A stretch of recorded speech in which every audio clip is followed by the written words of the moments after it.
Mi nombre es Claudio y este es El Jardín Hermético.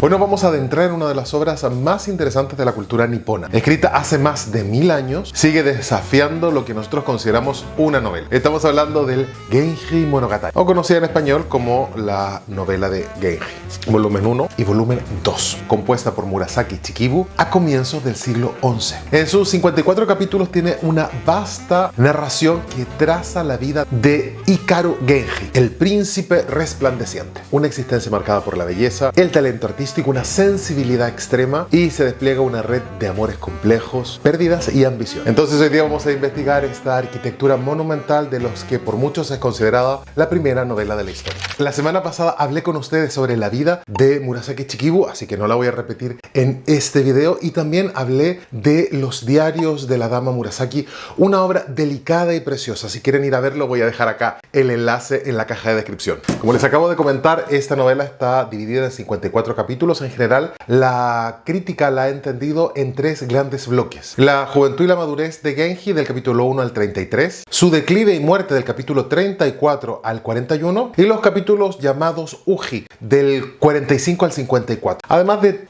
3 capítulos de transición del capítulo 42 al 44, porque van a servir de puente entre la muerte del protagonista y lo que sigue. En este video voy a tratar de hacer un resumen argumental de la novela. Es larguísima, he tomado nota, me he equivocado, he buscado en libros, he buscado en los manuales, le he preguntado a la IA, me he desesperado y he tratado de hacer el mejor resumen posible. Veamos si no me equivoco. Si tengo algún error, por favor, me lo pueden dejar acá en comentarios para que todos vayamos aprendiendo. Ciertas consideraciones. Yo tengo esta versión en español que está en Círculo de Lectores. Como les contaba, el estudio, las notas fue de Javier Roca Ferrer. Sé que hay otro, dejaré la portada de esta y la otra versión de Genji. No me siento en la condición para poder afirmar cuál edición es mejor. Me llegó esta, la he disfrutado, el aparato crítico me ayudó, pero también les digo que solamente, por lo menos en esta edición, el aparato crítico que viene no es todo lo que yo necesite, pero también es cierto que estamos en el 2026, que tenemos un móvil,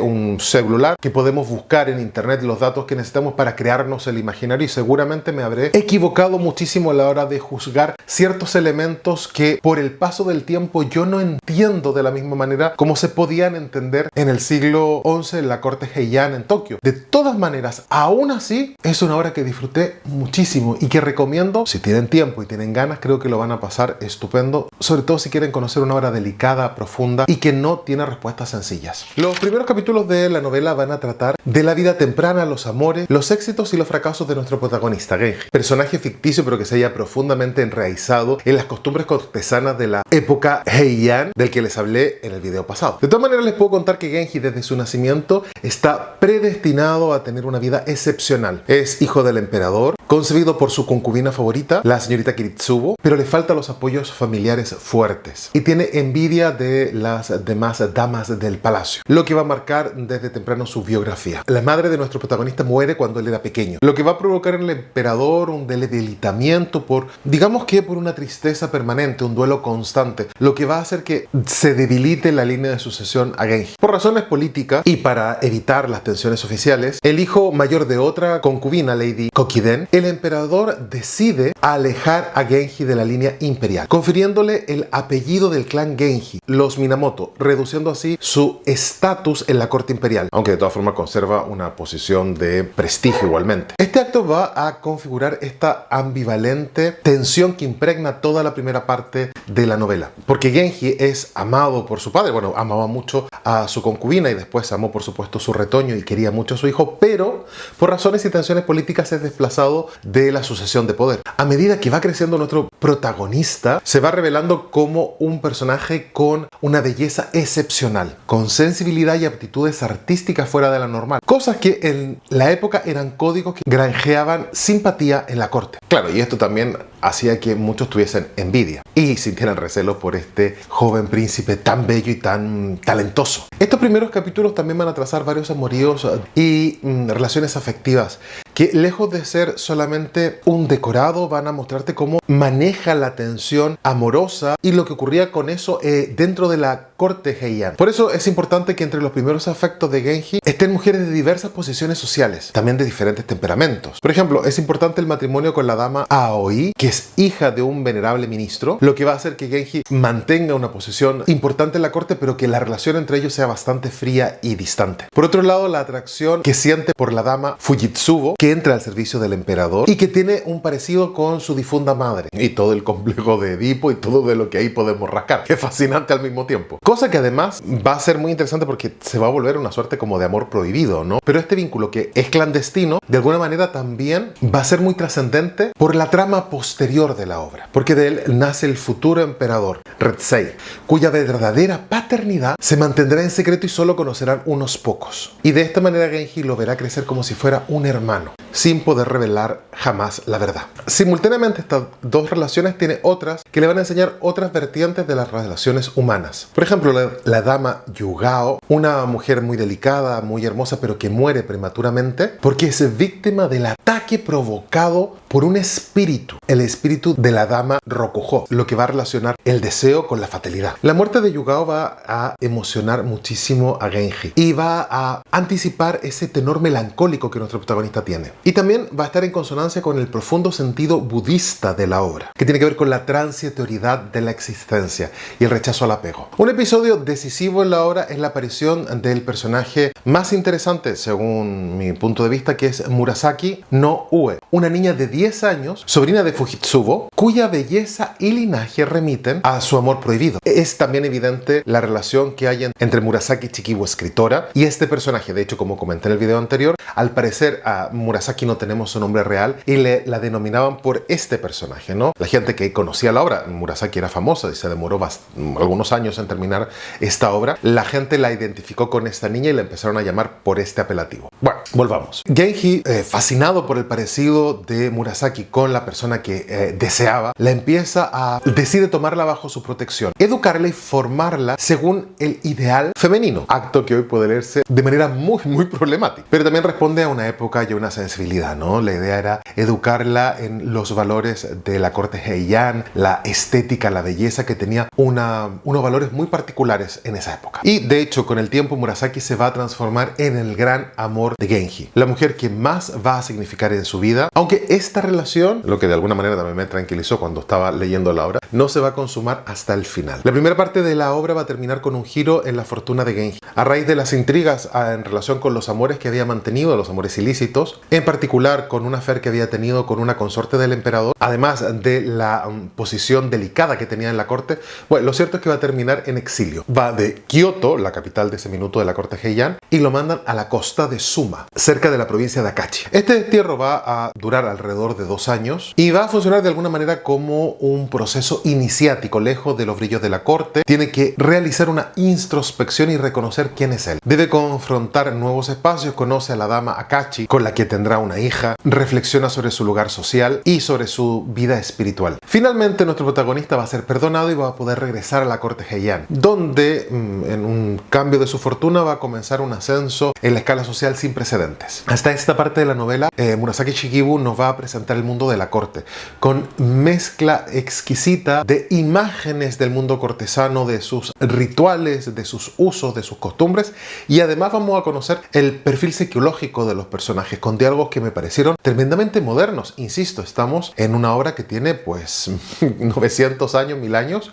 y que al lector contemporáneo, por supuesto una edición ayudada y actualizada, me parece que muy modernos, muy entretenidos, que tienen por supuesto cierta digresión, pero que a mí por lo menos me resultaban un poco hipnóticos, porque no podía parar de leer. Hasta aquí una primera parte de la novela. Seguramente ahora voy a comenzar a hacer spoilers, así es que si son muy sensibles a los spoilers, les recomiendo que salten al final del video, donde voy a dar mi opinión personal. Y nos vemos la próxima semana. Si se quedan conmigo, les voy a contar lo que va a ocurrir con este personaje y lo que va a vivir en relación a el ascenso y la caída del poder. La segunda parte del Genji Monogatari va a cambiar el tenor de la novela. Está marcada por el declive y la muerte de Genji, la transición hacia la siguiente generación y la herencia emocional que se entrega. Tras el regreso de su exilio, Genji alcanza la cima del poder político. El hijo secreto que tuvo con la dama Fujitsubo alcanza la posición de emperador. Genji, como padre, aunque no reconocido, pero sí con mucha mucha ascendencia con el niño, ve cómo su bienestar social y el poder que tiene dentro de la corte cada vez es mayor. Sin embargo, la narrativa que se presenta en estos capítulos es melancólica.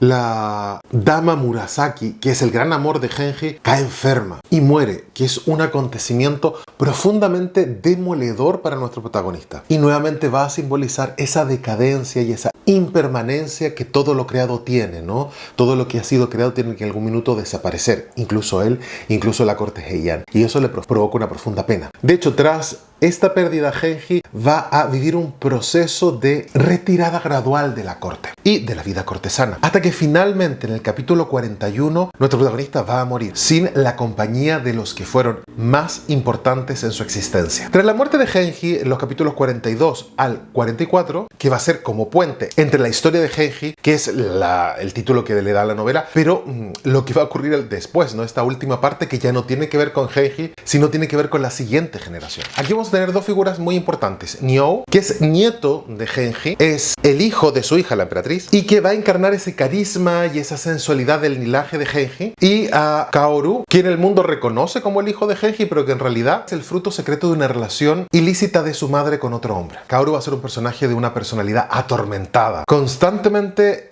torturado por el deseo de retirarse del mundo y sus pasiones terrenales, que lo empujan a estar en la corte. Tanto Nyou como Kaoru poseen belleza, sensibilidad y muchos talentos, pero su carácter es distinto y va a marcar, por lo tanto, una existencia diferente, que para mí, lector, fueron los más complicados y tenía que estar tomando nota porque vi muchos personajes, porque se van a centrar en las complejas relaciones de amor que involucran a dos hermanas de la nobleza provincial, Oihime y Naka no Kimi, y más tarde una tercera hermanastra de ambas, llamada Ukifume, cuyo nombre literalmente significa barca a la deriva. De hecho, Ukifume es presentada como un personaje de extraordinaria belleza, pero también presentado como alguien que es manipulado por los deseos de los demás. Tanto Kaoru como Nyou la cortejan, y cada uno desde su propia sensibilidad y desde su propia ambivalencia, lo que va a colocar a nuestra querida Ukifume en un triángulo amoroso que la va a llevar a sentirse devastada por estos dos jóvenes tan diferentes, que son rivales y que al mismo tiempo son tan interesantes. Además,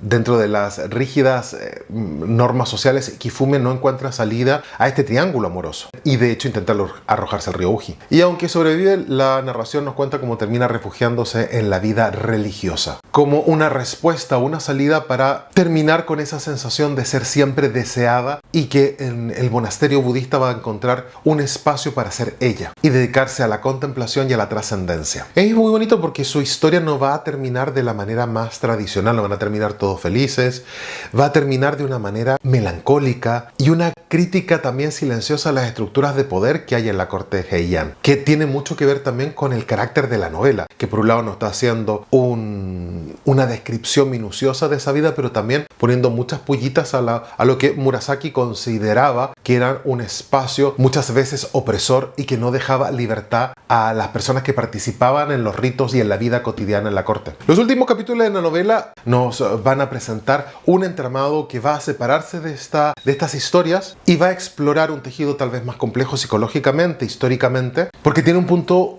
más filosófico. De hecho, la obra va a terminar de manera abrupta, circunstancia que ha sido muy discutida por la crítica, ya que algunos consideran incluso que al manuscrito le falta un capítulo. En esta novela falta una hoja, por lo tanto no nos estamos enterando del final que Murasaki Shikibu le había creado, por eso termina así, de manera violenta. Pero también es cierto que de esa manera va a subrayar la perspectiva que tenía nuestra autora de que la vida es circular, fragmentaria y que no tiene un inicio, un desarrollo y un término, no es lineal. Y ya está, no sé si me he equivocado o si me he saltado partes, pero créanme que he hecho lo mejor que he podido para resumir todo. Veamos ahora mi opinión sobre esta lectura. Bueno, valorar la obra de Murasaki Shikibu tiene mucho de soberbia y de tontería. Es una obra que trasciende mucho más la opinión de un propio, que soy yo, que ha leído, ¿no? Es una obra que tiene 1000 años, que ha sido piedra fundamental de la literatura nipona, que ha sido imitada, que ha sido fuente de inspiración al teatro no, y bueno, fuente de inspiración a un montón de cultura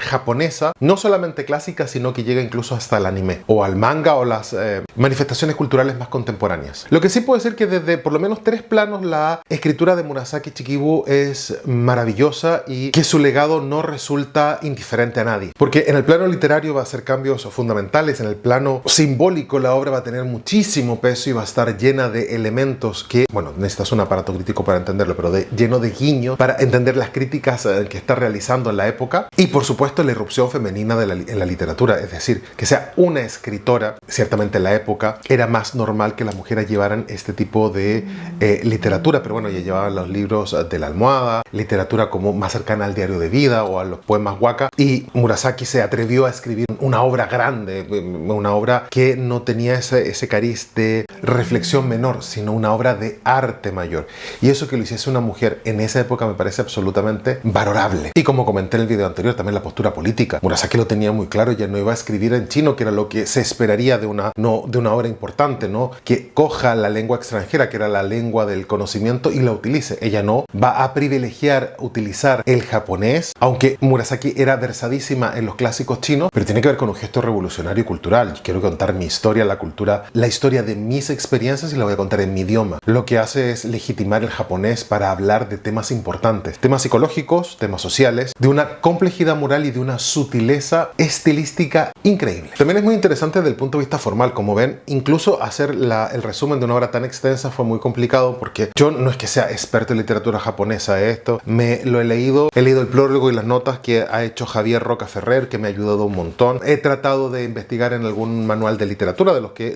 también tengo un video en el canal sobre algunos manuales de literatura japonesa, pero no soy experto. Entonces me sorprende lo moderna que es, que la historia llegue a la mitad, que los personajes no sean todos felices, y no puedo no relacionarla con la literatura medieval que conocía europea de la misma fecha, y esto es otra cosa. O sea, la calidad y la profundidad literaria que tiene realmente es increíble para las producciones literarias que se están haciendo en Europa, ¿no? En la literatura románica, que tiene lo suyo, ojo, que no estoy diciendo que sea mala, estoy diciendo que esta es otra cosa que me sacó absolutamente de lo que yo esperaba encontrar, y encontré una corte mucho más sutil, mucho más delicada, con una visión estética muy clara, que me dejó en muchos puntos muy impactado, sobre todo por esa complejidad moral de los personajes, por esa ambigüedad, porque no hay buenos buenos ni malos malos. Aquí todo es mucho más de claros oscuros, de pequeñas sombras, de miradas, y que tú te tienes como lector que sacar tu cuenta,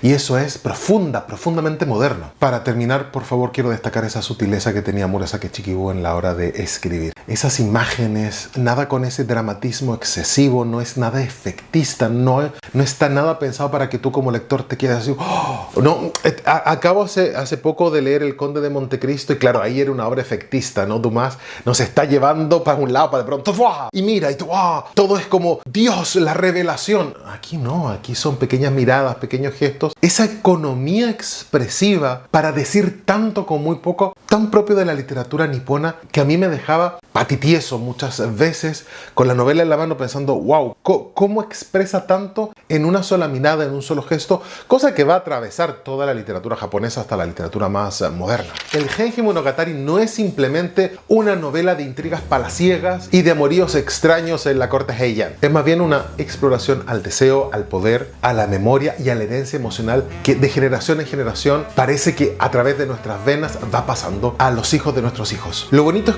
ver cómo Murasaki Shikibu dio vida a personajes que dudan, se equivocan, son falibles, que no tienen todas las respuestas, y que nosotros no sabemos si al fin y al cabo hacen lo correcto y lo incorrecto a partir de las decisiones que toman. Y es maravilloso ver cómo el resplandor de Genji no se apaga, sino se continúa en personajes como Kaoru, Nyou y la figura trágica de Ikifune, porque comprendemos que ningún linaje puede escapar al tiempo. De alguna manera la obra se vuelve también más sombría y más elegíaca. Y sobre todo, 1000 años después, el Genji Monogatari nos habla de algo que es consustancial a la existencia humana: el deseo de sentirnos amados, el miedo a perder y la búsqueda de sentido a la existencia.